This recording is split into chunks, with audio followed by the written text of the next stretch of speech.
Olá, bem-vindo a mais uma aula nesse curso sobre a política eclesiástica, sobre o regimento das igrejas reformadas do Brasil. Eu sou o pastor Jim Witteveen, professor no Instituto João Calvino, missionário canadense, trabalhando junto com as igrejas reformadas do Brasil. Nessa lição, nessa aula, nós vamos falar sobre os cultos públicos e os sacramentos. A primeira aula sobre esse assunto. E até agora, em nossas aulas sobre o governo da igreja, nós falamos sobre os ofícios da igreja e sobre as assembleias da igreja. E agora nós vamos direcionar a nossa atenção para o conjunto diversificado de assuntos listados sobre o título de os cultos públicos e os sacramentos, que nós encontramos nos artigos 41 a 54 no regimento das IRB. Começaremos esta sessão olhando primeiramente para a adoração. Em relação a esse assunto, o artigo 41 do regimento, cultos dominicais, diz: o conselho convocará a congregação para 2 cultos no dia do Senhor. E em artigo 42, a pregação sobre o catecismo é acrescentado: o conselho cuidará de que, por via de regra, a doutrina da palavra de Deus, resumida no catecismo de Heidelberg, seja ensinada uma vez cada domingo.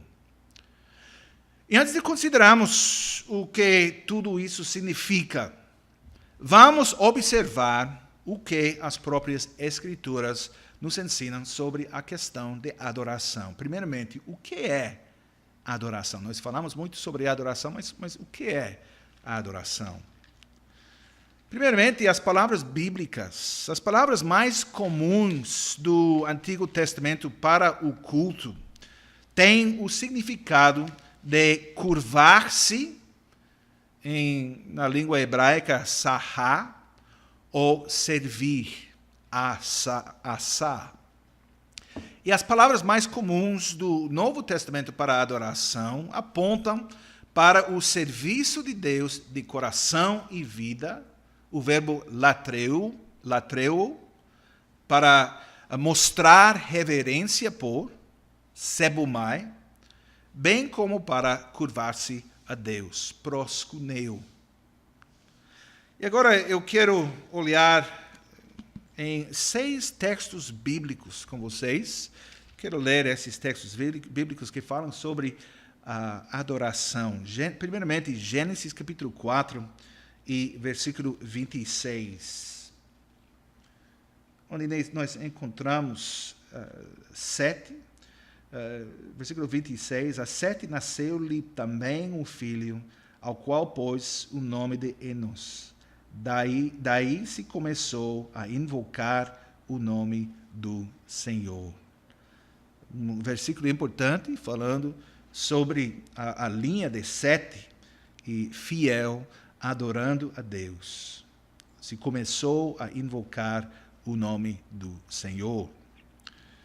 Em segundo lugar, Êxodo capítulo 20. Nós sabemos o que nós vamos encontrar em Êxodo capítulo 20, os 10 mandamentos, e versículos 3 a 11 falam sobre a adoração. Não terás outros deuses diante de mim. Não farás para ti imagem de escultura, nem semelhança alguma do que há em cima nos céus, nem embaixo na terra, nem nas águas debaixo da terra. Não as adorarás, nem lhes darás culto, porque eu sou o Senhor teu Deus, Deus zeloso, que visito a iniquidade dos pais nos filhos até a 3ª e 4ª geração daqueles que me aborrecem, e faço misericórdia até 1000 gerações daqueles que me amam e guardam os meus mandamentos. Não tomarás o nome do Senhor teu Deus em vão, porque o Senhor não terá por inocente o que tomar o seu nome em vão. Lembra-te do dia de sábado para o santificar. 6 dias trabalharás e farás toda a tua obra. Mas o sétimo dia é o sábado do Senhor teu Deus. Não farás nenhum trabalho, nem tu, nem o teu filho, nem a tua filha, nem o teu servo, nem a tua serva, nem o teu animal, nem o forasteiro das tuas portas para dentro. Porque em 6 dias fez o Senhor os céus e a terra, o mar e tudo o que neles há, e ao sétimo dia descansou. Por isso o Senhor abençoou o dia de sábado e o santificou. E aqui nós temos os mandamentos que lidam com o assunto de adoração. Salmo 100, e versículos 2 a 4. Salmo 100, versículos 2 a 4. Servi ao Senhor com alegria, apresentai-vos diante dele com cântico. Sabei que o Senhor é Deus, foi ele quem nos fez, e dele somos. Somos o seu povo e rebanho do seu pastoreio. Entrai por suas portas com ações de graças, e nos seus átrios com hinos de louvor. Descrevendo louvores, descrevendo adoração de Deus. Ao Novo Testamento agora, o Evangelho de João, capítulo 4. João, capítulo 4 e versículo 23. Jesus está falando com a mulher de Samaria e ele diz isso. Mas vem a hora, e já chegou, em que os verdadeiros adoradores adorarão o Pai em espírito e em verdade, porque são estes que o Pai procura para seus adoradores. João capítulo 4 e versículo 23. E agora, as epístolas, 1 Coríntios capítulo 14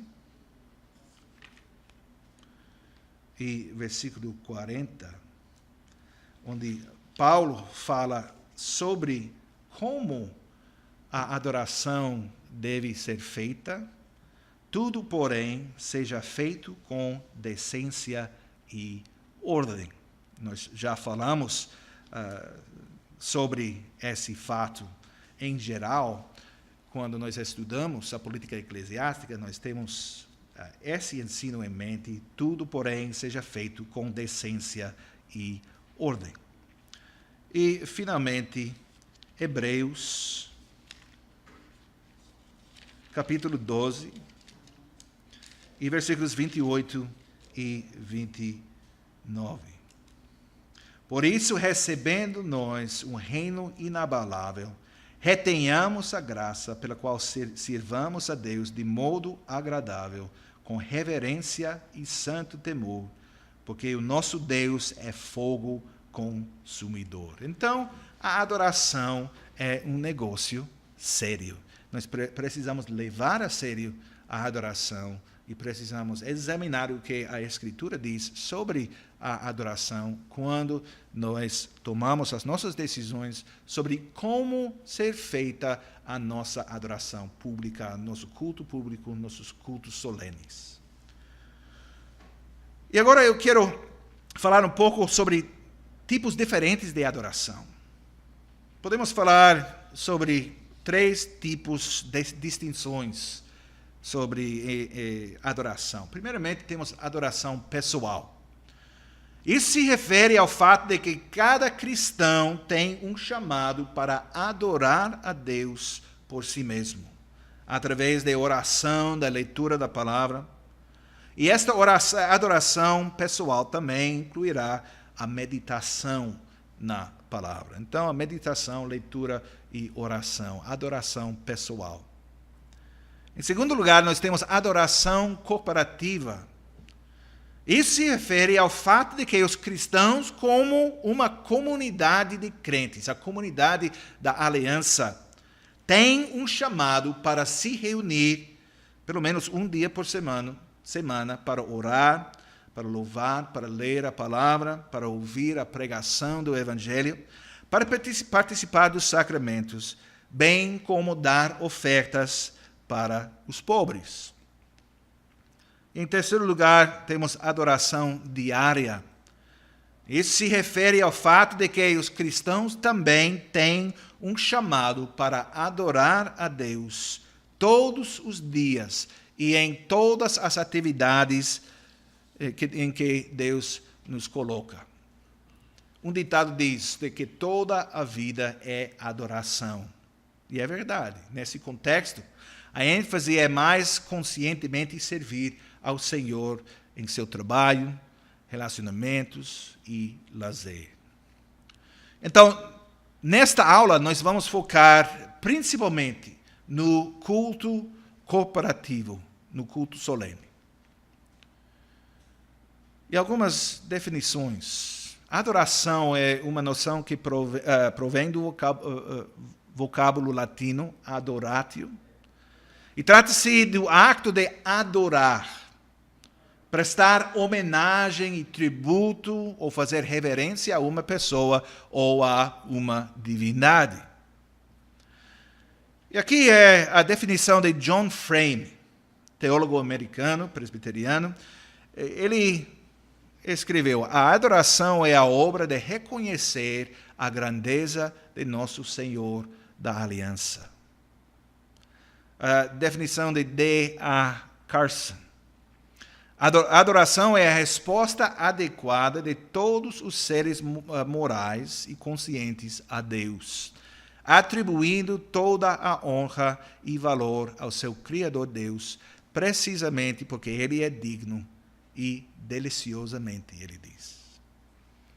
E a definição de Dr.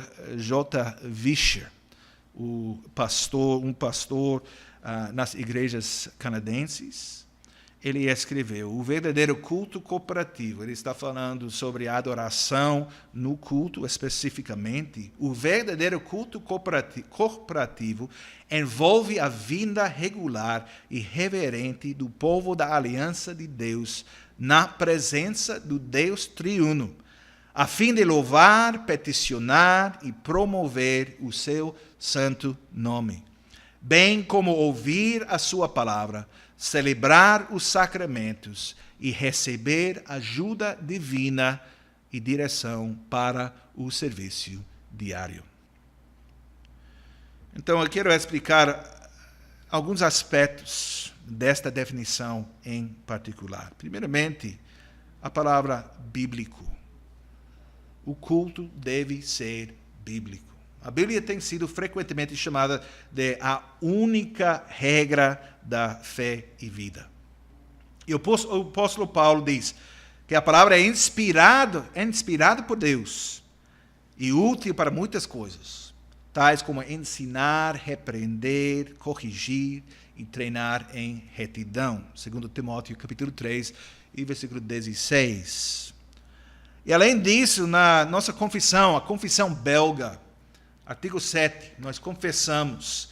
Nela, na Escritura, está detalhado e escrito o modo de adoração que Deus requer de nós.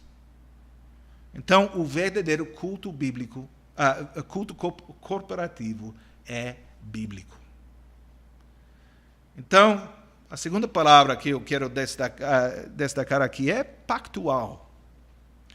A Bíblia pode corretamente ser chamada o livro da aliança, na medida em que revela que Deus entrou num pacto ou aliança com seu povo. E nesse relacionamento, Deus e seu povo estão sempre interagindo. E isso também acontece no culto corporativo. Pois ali, Deus fala ao seu povo em termos da sua palavra e sacramentos, e as pessoas respondem em termos de louvor, oração, escuta e oferecimento. Então, o verdadeiro culto corporativo, porque é pactual, é interativo. A interação entre o povo de Deus e Deus. Deus fala e a congregação responde. A terceira palavra é trinitário. Quando o povo de Deus se reúne para adorar, sua adoração, como o povo do Novo Testamento, da Nova Aliança, precisa ser direcionado e focado nas pessoas e as obras do Deus Pai, Deus Filho e Deus Espírito Santo. Então, o verdadeiro culto corporativo é trinitário. E a quarta palavra é regular. A reunião do povo de Deus não é algo que acontece só ocasionalmente, acidentalmente ou imprevisivelmente. O povo de Deus no Antigo Testamento se reuniu em cada último dia da semana, o sábado. O povo de Deus no Novo Testamento se reuniu em todo o primeiro dia da semana, chamada do Dia do Senhor. E essa era a prática regular deles. Então, o verdadeiro culto corporativo é regular. A quinta palavra é reverente. Esta reunião do povo de Deus deve ser feita de uma certa maneira, isto é, com reverência e santo temor. Como nós lemos em Hebreus capítulo 12, versículo 28. E essas qualidades, reverência e santo temor, devem estar presentes por causa da grandeza e santidade do Deus que nós adoramos. Então, o verdadeiro culto corporativo é reverente. E, em sexto lugar, ordenado. E esta reunião também não é sem ordem. De 1 Coríntios 14, nós aprendemos que o culto corporativo precisa ser ordenado e pacífico. E na igreja de Corinto, o culto corporativo parece ter sido bastante desorganizado, desordenado e imprevisível. Todo crente fazia o que bem entendia em sua própria mente. Então, Paulo corrigiu eles nesse entendimento, nessa prática. Então, o verdadeiro culto corporativo é ordenado. Então, o culto deve ser bíblico, pactual, trinitário, regular, reverente e ordenado. Com essas coisas em mente, vamos pensar nos elementos do culto. Em artigo 44 do Regimento das Igrejas Reformadas do Brasil, a liturgia, nós lemos: a liturgia nos cultos públicos estará centralizada em Deus e na pregação da sua palavra. A liturgia dos cultos públicos deve conter os seguintes elementos bíblicos: bênção e saudação, ler os 10 mandamentos ou confessar a fé usando um dos credos, orações, leitura da Escritura, pregação e ensino, administração dos sacramentos, cantar salmos e hinos. Então, não encontramos uma descrição completa de um culto de adoração, nem uma lista prescrita dos elementos ou itens que devem ser incluídos em todo culto corporativo aqui. Apesar disso, não estamos completamente, ou não encontramos na Escritura tampouco. Apesar disso, como eu disse, não estamos completamente na escuridão, pois enquanto lemos e estudamos as Sagradas Escrituras, nos deparamos com vários elementos comuns. Primeiramente, a bênção e a saudação. A bênção e a saudação. É uma coisa que nós encontramos repetidamente em nossa leitura da palavra do Novo Testamento. Todas as cartas, as epístolas dos apóstolos começam com uma saudação e terminam com uma bênção, e às vezes mais do que uma. Isso dá ao culto uma natureza pessoal e pactual. Por meio dos seus servos, os profetas no Antigo Testamento, os apóstolos no Novo Testamento, Deus realmente está se dirigindo ao seu povo. Número 2, a confissão de fé. Também parece ser o caso que quando o povo de Deus se reuniu para a adoração, algum tipo de confissão de fé foi proferida.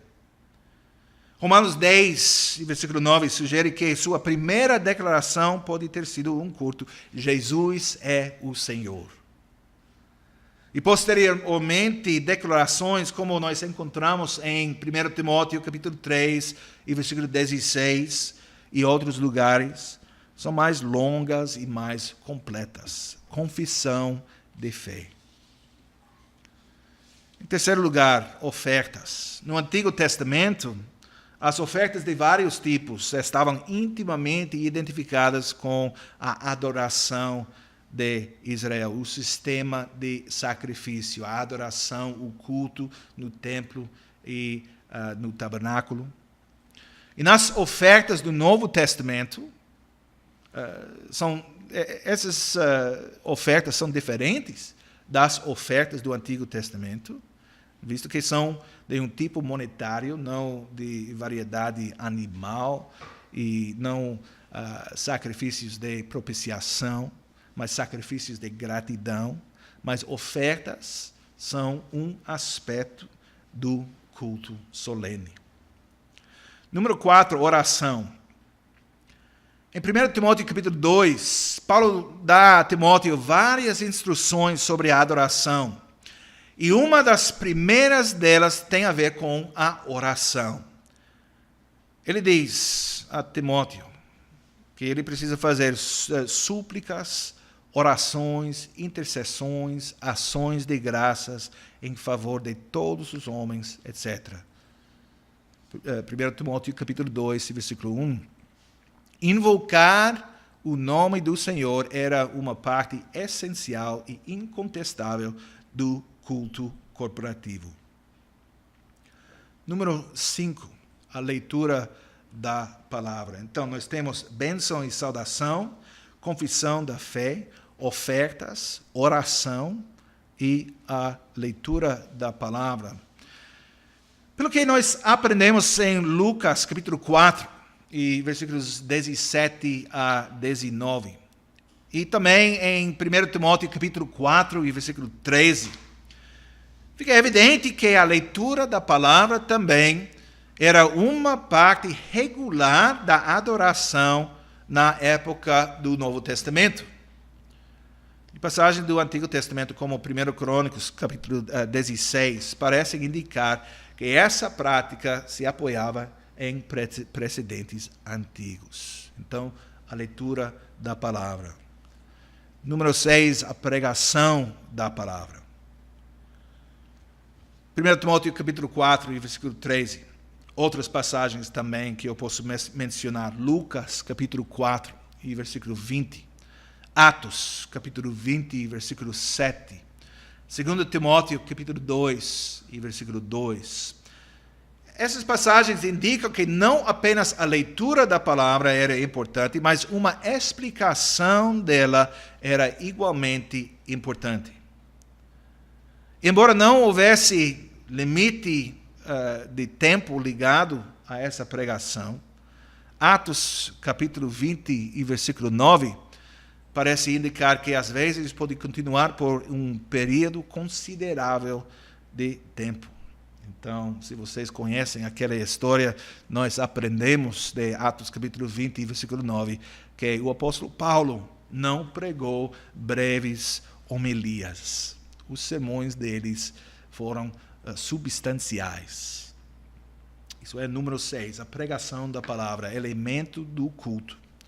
Número 7, os sacramentos. E uma passagem da Bíblia que nos dá uma quantidade considerável de informações sobre a vida e a adoração da igreja do Novo Testamento, nós encontramos em Atos capítulo 2. E nesta passagem nós lemos sobre o partir de pão, mencionado mais do que uma vez. E enquanto a segunda menção parece se referir à comunhão, a primeira menção e sua descrição como o partir do pão nos aponta numa direção sacramental está falando sobre o sacramento, a Santa Ceia, a celebração da Santa Ceia. O mesmo é verdade para o que encontramos em 1 Coríntios 11, versículo 17 e mais. Eu quero ler com vocês agora Atos capítulo 2, versículos 42 a 47. Atos 2, 42 a 47. Para ver o que estou dizendo aqui sobre a prática na igreja em Jerusalém. E perseveravam na doutrina dos apóstolos e na comunhão, no partir do pão e nas orações. Em cada alma havia temor, e muitos prodígios e sinais eram feitos por intermédio dos apóstolos. Todos os que creram estavam juntos e tinham tudo em comum. Vendiam as suas propriedades e bens, distribuindo o produto entre todos, à medida que alguém tinha necessidade. Diariamente perseveravam unânimes no templo, partiam pão de casa em casa e tomavam as suas refeições com alegria e singeleza de coração, louvando a Deus e contando com a simpatia de todo o povo. Enquanto isso, acrescentava-lhes o Senhor dia a dia os que iam sendo salvos. Então, nós temos aqui uma visão da prática da igreja antiga em Jerusalém, sob a liderança dos apóstolos, falando sobre o partir da pão. Número 8 é louvor. E outra atividade que Deus quer ver presente quando o seu povo se reúne para a adoração tem a ver com a música. Tanto no Antigo Testamento quanto no Novo Testamento, é óbvio que Deus deve ser louvado com cânticos.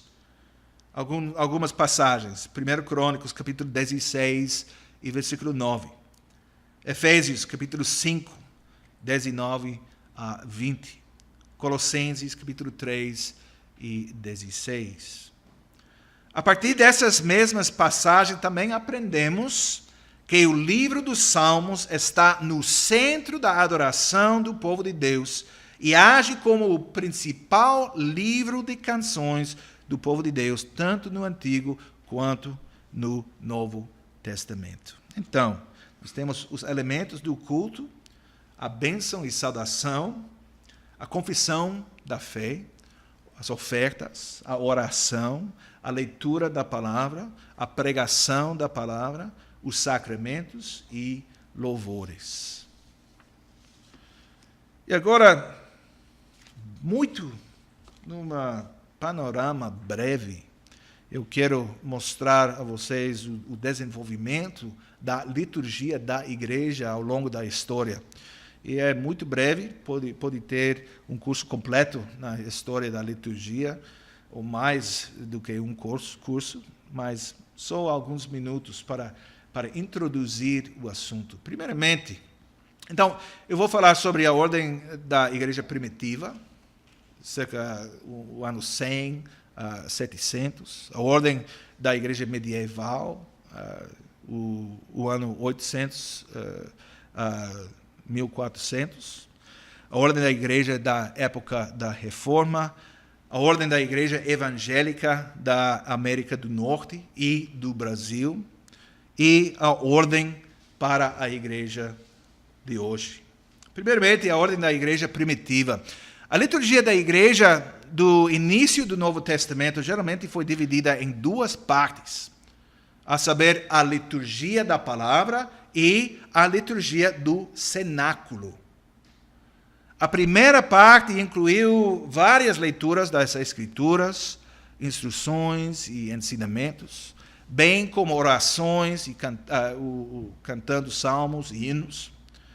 O último centrou-se em torno da celebração da Santa Ceia e incluiu um beijo de paz, o ofertório, as orações, uma descrição dos sofrimentos e morte de Cristo e também a distribuição e participação dos elementos do pão e do vinho, do sacramento da Santa Ceia. Na ordem da igreja medieval, essa ordem, embora baseada na ordem da igreja primitiva, era muito mais elaborada. E com relação à liturgia da palavra, muitas outras leituras, orações, cantos, rituais, incluindo o uso de incenso, luzes, respostas, cantos de coral, foram acrescentados à liturgia. Com relação à liturgia do cenáculo, houve uma expansão ainda maior de orações, cantos, leituras, rituais. Por exemplo, a adição de água ao vinho, incenso, lavagem das mãos do celebrante, elevação dos sinos, a limpeza, cobertura do cálice, todas essas coisas. E além disso, a celebração da Santa Ceia tornou-se restrita, pois as pessoas só podiam participar de um tipo, a saber, a bolacha ou o pão. E o que aconteceu na época da Reforma Protestante? A ordem da Igreja da Reforma. E entre as igrejas da Reforma houve um movimento consciente de volta à simplicidade e à liturgia baseada na Bíblia e na Igreja do Novo Testamento. E os elementos comuns incluem a recitação de Salmo 124, versículo 8, a confissão do pecado, a oração de perdão, o canto de vários salmos, a leitura da Sagrada Escritura, o sermão, a oferta, o uso da oração do Senhor e do credo apostólico, oração de agradecimento e a bênção. E quando a Santa Ceia fosse celebrada, haveria a preparação dos elementos do pão e do vinho, as palavras da instituição, uma exortação, oração, partir do pão, derramar o vinho, distribuição dos elementos, comunhão e a leitura de uma passagem apropriada das Escrituras. Isso foi a liturgia na época da Reforma. E agora, a ordem da igreja evangélica hoje em dia. E é difícil falar sobre uma ordem padrão aqui. E muitos comuns são os elementos de louvor, oração e pregação. O louvor costuma ser longo no início do serviço, de modo a criar um certo humor, um certo sentimento no coração do adorador. A leitura das Escrituras pode ser reduzida ao mínimo, alguns versículos talvez. A pregação tende a variar de uma mensagem curta, pessoal, humorística, uma cuidadosa exposição da palavra, talvez também. E a oração pode ou não desempenhar um papel importante na liturgia da igreja evangélica moderna. Mas, de acordo com o ensino da Escritura e a história da igreja primitiva, a igreja da Reforma Protestante, a ordem deve ser de uma interação da aliança, como mencionado anteriormente, na qual os elementos de louvor, oração, a leitura da palavra, a pregação, a oferta, a confissão de pecado, a confissão de fé, a administração dos sacramentos, todas essas coisas são presentes. Com relação ao louvor, primazia de lugar deve ser dada ao canto dos salmos. Canções adicionais ou hinos devem ser biblicamente baseados. Então, oração, falando sobre oração, deve haver mais do que uma oração num culto de adoração. O primeiro deve ser cheio de louvor e adoração de Deus. E outros podem pedir uma bênção sobre a leitura e a pregação do Evangelho, mencionar as necessidades, os cuidados dos membros da congregação, outros assuntos e eventos significativos, tanto na igreja como no mundo. E a confissão do pecado, isso pode ser feito pelo pastor em oração, pela congregação em uníssono. E muitas vezes será seguido por uma expressão de perdão. E a leitura da palavra deve ser feita em conexão com o texto a ser pregado. E às vezes uma leitura será tirada do Antigo Testamento e outra leitura do Novo Testamento. Pode ser feito também. E a pregação deve ser em todos os aspectos uma explicação fiel e uma aplicação apropriada da palavra de Deus. A pregação é a pregação não de assuntos específicos, mas a pregação da palavra de Deus, da mensagem da palavra. Número 5, nos elementos do culto solene, é a oferta. E essa oferta, para falar um pouco mais sobre a oferta deve ter um papel em todo o culto da adoração. Numa base regular, a oferta deve ser para os pobres, necessitados, tanto para aqueles que estão dentro como fora da congregação. E a confissão da fé, o credo apostólico, o credo niceno, deve ser recitado ou cantado regularmente nos cultos, enquanto nós, como congregação, como o corpo de Cristo, confessamos nossa fé em nosso Deus triuno. E quanto à administração dos sacramentos, o santo batismo deve ser feito quando necessário, quando solicitado pelos membros. E quanto à celebração da Santa Ceia, ela deve ocorrer regularmente. E sua frequência deve ser decidida pelos presbíteros da igreja em consulta com os membros da igreja. E sobre a frequência da adoração corporativa, não há nenhum texto específico na Bíblia que nos diga quantas vezes os cristãos devem se reunir para adorar a Deus no dia do Senhor. E alguns olham para os sacrifícios no Antigo Testamento, no tabernáculo, no templo, para orientação. E eles notaram que frequentemente se referem a sacrifícios de manhã e de noite. Salmo 55, versículo 17. Salmo 65, versículo 8. Salmo 141 e versículo 2. E algumas pessoas veem isso como um indicador de que deveria haver pelo menos 2 cultos naquele dia, um no começo e o outro no fim do dia do Senhor. Com tal, pode haver verdade nisso, pois sabemos que já muito cedo em sua história a igreja cristã adotou a prática dos cultos matutinos e noturnos. E essa prática continuou em muitas igrejas até os dias hoje em dia. Embora na América do Norte a tendência seja que muitas igrejas realizam apenas um culto de adoração e que é de manhã. É diferente do que no Brasil, onde muitas igrejas evangélicas têm um culto de adoração à noite. Mas a prática, a mesma coisa, é ter só um culto no dia do Senhor. E em alguns lugares pode haver mais do que um culto pela manhã, mas são serviços quase duplicados, exceto pela música, o estilo da adoração.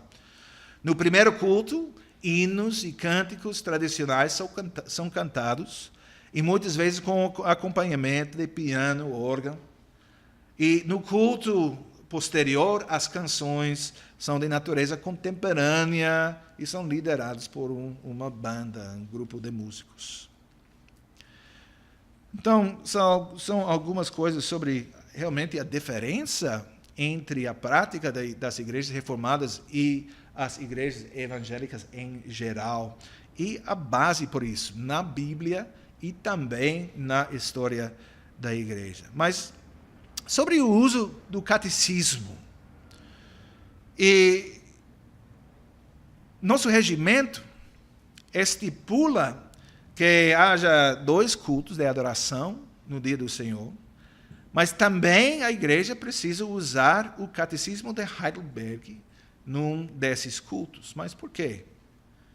E o regimento, como nós lemos, descreve essa prática dessa maneira. Eu vou ler esse artigo 42 mais uma vez. O Conselho cuidará de que, por via de regra, a doutrina da Palavra de Deus, resumida no Catecismo de Heidelberg, seja ensinada uma vez a cada domingo.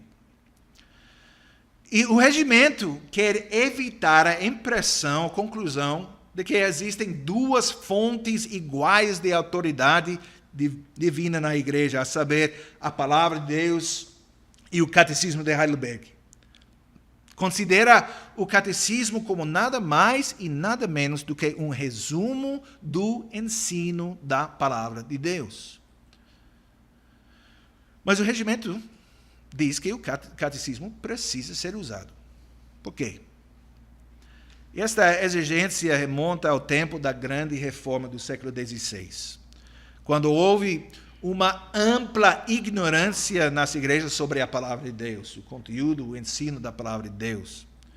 E muitos crentes não estavam mais familiarizados com seus ensinamentos básicos.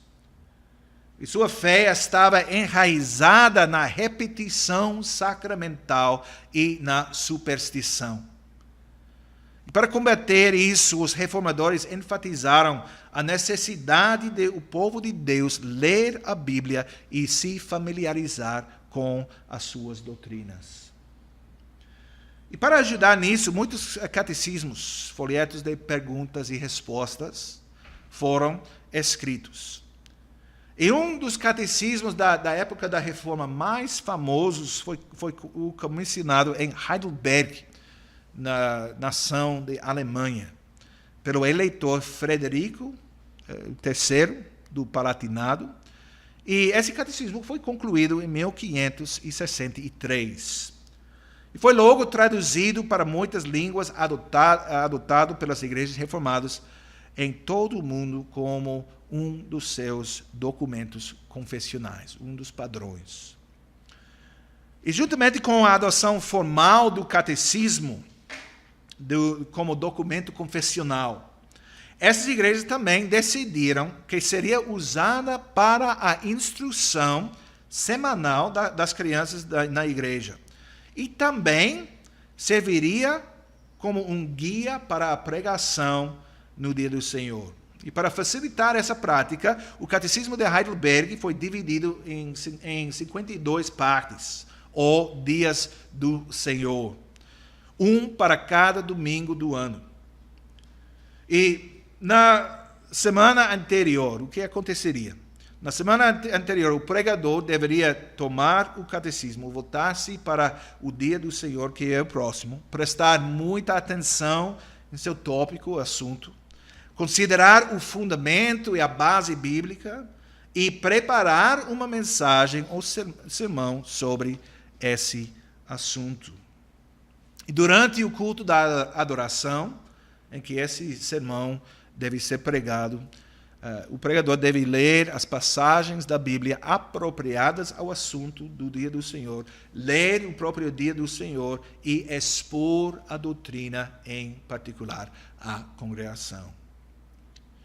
E há um benefício grande a esta abordagem. E é que, desse modo, o povo de Deus é ensinado e lembrado regularmente sobre as principais doutrinas da fé cristã. E assim, espera-se que nunca mais a reclamação do profeta Oséias seja ouvida na igreja. O meu povo é destruído por falta de conhecimento. Em capítulo 4 e versículo 6. Então, nesta aula, nós introduzimos o assunto da adoração no regimento das igrejas reformadas.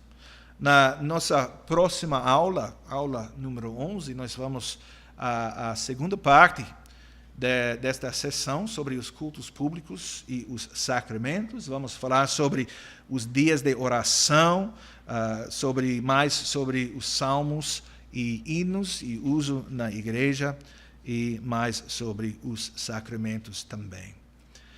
Para concluir, como sempre, esta aula, eu quero deixar vocês com essas perguntas que vocês podem usar para revisar o conteúdo, o ensino desta aula.